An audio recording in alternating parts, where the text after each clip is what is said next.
Hi guys, ayan, bumili nga kami ng pumpkin. Yung pumpkin na may candy sa loob. Tapos ito nga, dinala niya sa loob ng school. Hindi niya mabuksan. At ako naman ay nagmamagaling na tutulungan siya sa pagbukas.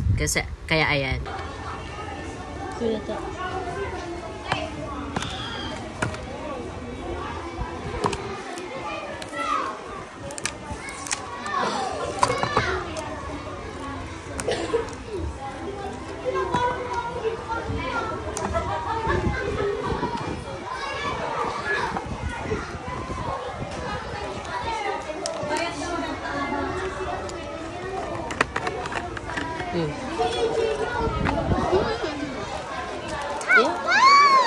Hotdog.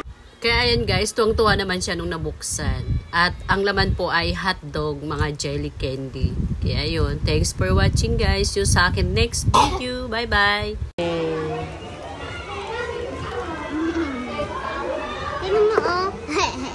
Wow, yummy.